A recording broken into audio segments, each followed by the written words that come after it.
Picture this, a dimly lit room, the soft crackle of popcorn in the background, and a flickering black and white screen. You're perched on the edge of your seat, your eyes locked onto the mesmerizing tale unfolding before you. It's 1951, and the movie Ace in the Hole has just hit the silver screen, sending ripples of anticipation through the audience. For many, that first encounter with this cinematic masterpiece was nothing short of a revelation.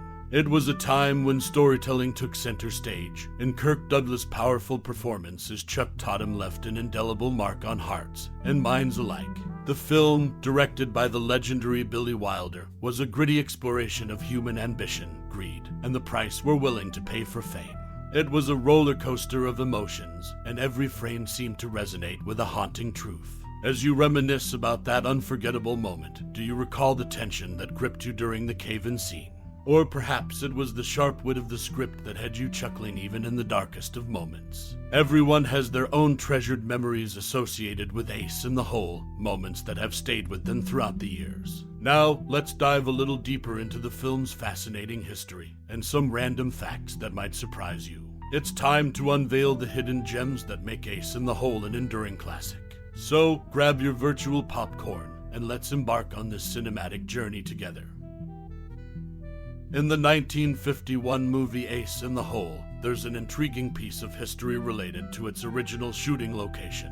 The film was shot precisely 2.7 miles east of the Arizona-New Mexico border on State Highway 118.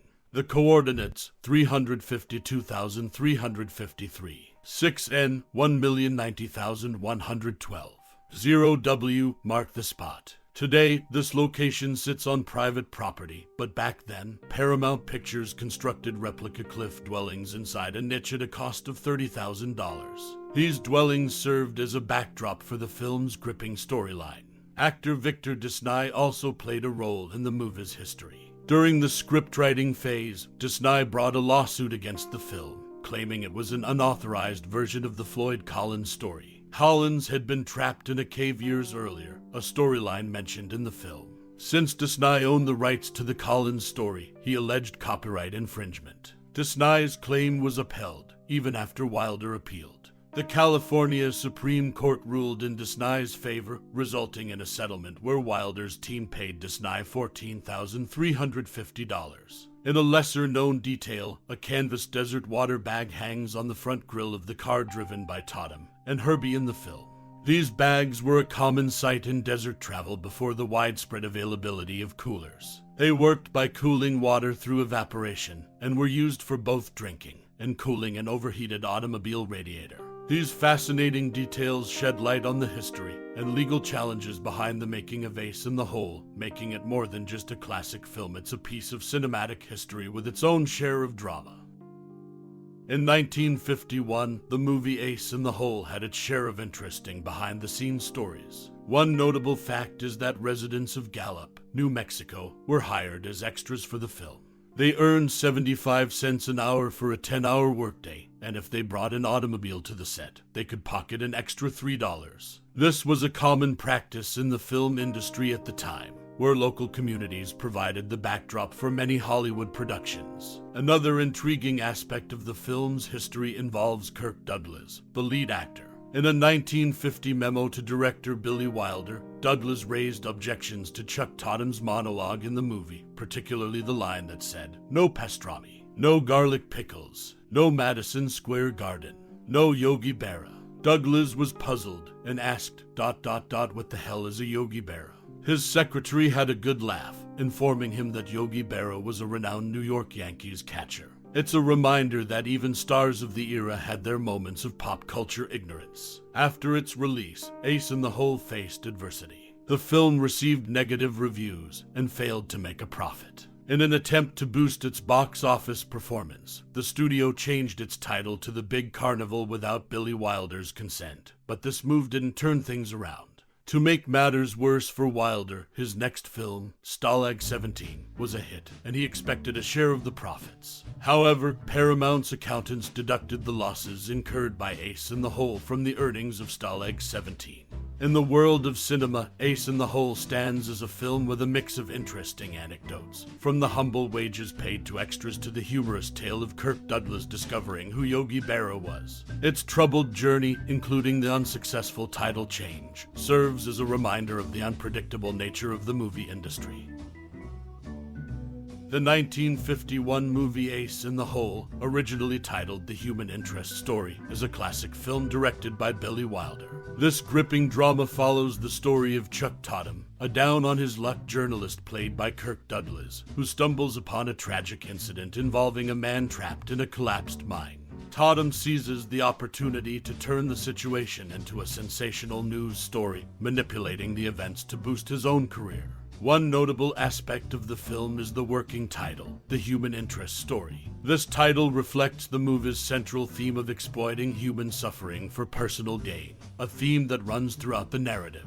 The title change to Ace in the Hole before its release further emphasizes the central plot element of Tatum's manipulation and opportunism. Additionally, an interesting tidbit about the film is the line, "I don't go to church. Kneeling bags my nylons," which was coined by Billy Wilder's wife, Audrey Young, for one of the characters in the movie. This line adds a touch of humor and reflects the sharp and witty dialogue that is characteristic of Wilder's films. Furthermore, Ace in the Hole is the second Billy Wilder film to feature a character who works for the fictitious Pacific All-Risk Insurance Company, with the first being Double Indemnity in 1944. This connection between the two films is a testament to Wilder's consistent exploration of dark and morally complex themes in his work. In conclusion, Ace in the Hole is a thought-provoking film that explores the ethical boundaries of journalism and human nature. Its working title, witty dialogue, and connections to other Wilder films make it a noteworthy piece of cinematic history. In 1951, the movie Ace in the Hole faced a tough crowd. Its unapologetic cynicism didn't sit well with audiences, causing Paramount to lose a fortune. Surprisingly, the film's writer and director, Billy Wilder, later admitted that despite the financial setback, it was one of the best films he ever made. The original shooting location of the film is a spot in the Arizona desert, precisely 2.7 miles east of the Arizona-New Mexico border on State Highway 118. You can find it at coordinates 352,353, 6N 1,090,112, 0W. Now on private property, you can still see the empty cliff niche, located just 200 yards from the highway. Paramount spared no expense, shelling out $30,000 to construct replica cliff dwellings inside the niche for the movie. One curious detail in the film is the canvas desert water bag hanging on the front grille of the car driven by Tatum and Herbie. These bags were a common sight in desert travel before the days of coolers. They cooled water through evaporation and served the dual purpose of quenching thirst and preventing car radiators from overheating. Ace in the Hole may not have been a hit with 1951 audiences, but its dark cynicism left a mark on its creator's career, and its filming location in the Arizona desert remains a tangible relic of Hollywood history. In the 1951 movie Ace in the Hole, directed by Billy Wilder, there's an interesting backstory about a memorable line. Audrey Young, who happened to be Billy Wilder's wife, came up with a witty line in the film. She quipped, "I don't go to church. Kneeling bags my nylons." This film revolves around the character Chuck Tatum, played by Kirk Douglas. In a 1950 memo to Billy Wilder, Kirk Douglas had some objections about Chuck Tatum's monologue in the movie, particularly the part where Tatum expresses his longing for New York City. Douglas complained about missing things like no pastrami, no garlic pickles, no Madison Square Garden, no Yogi Berra.